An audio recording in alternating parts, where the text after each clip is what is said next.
saya atas nama Florentina Dewi Rosita Jolita dengan NPM 33-2036, kelas A semester 4, Fakultas Ilmu Pendidikan, Program Studi Pendidikan Biologi, Universitas Timur. Baik, tujuan saya membuat video ini untuk memenuhi tugas mata kuliah profesi kependidikan. Baik, jadi materi yang saya paparkan itu tentang motivasi siswa. Nah, pertama-tama kita harus perlu ketahui tentang motivasi itu sendiri. Jadi, motivasi itu sendiri sebagai suatu energi, penggerak, dan pengarah yang dapat memperkuat dan mendorong seseorang untuk bertingkah laku. Nah, ini berarti perbuatan seseorang tergantung motivasi yang mendasarinya. Misalnya, seseorang mau dan ingin melakukan sesuatu, dan bila ia tidak suka, maka ia berusaha untuk meniadakan atau mengelak perasaan tidak suka itu. Baik, kita lihat pada slide yang kedua ini.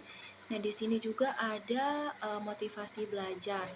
Nah, motivasi belajar itu sendiri merupakan keseluruhan daya penggerak baik dari dalam diri maupun dari luar diri siswa, atau dengan menciptakan serangkaian usaha untuk menyediakan kondisi-kondisi tertentu yang menjamin kelangsungan dan memberikan arah pada kegiatan belajar sehingga tujuan yang dikehendaki oleh subjek belajar itu dapat tercapai.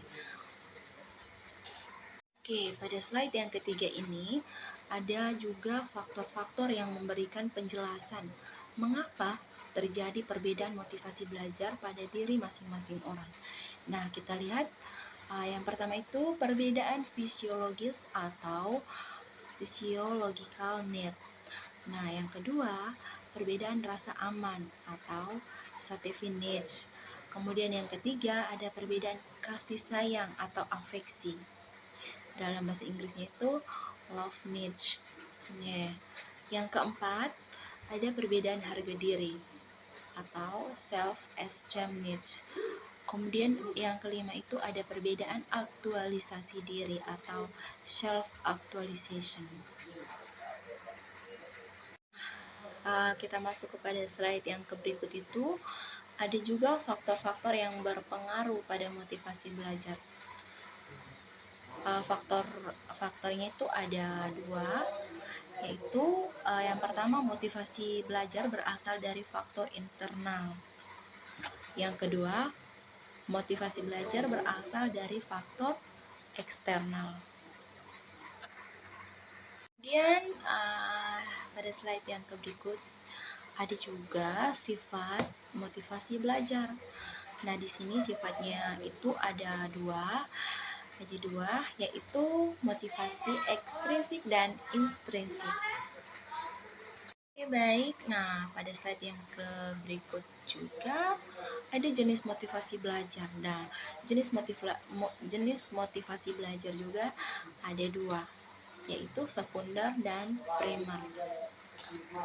Next, kita ke slide yang berikut. Ada cara meningkatkan motivasi belajar. Nah, di sini caranya itu ada 8. Yang pertama, memberi angka. Kemudian yang kedua, hadiah. Yang ketiga, kompetisi. Yang keempat, ego involvement. Yang kelima, memberi ulangan. Yang keenam, mengetahui hasil. Yang ketujuh, pujian. Dan yang kedelapan, memberikan hukuman.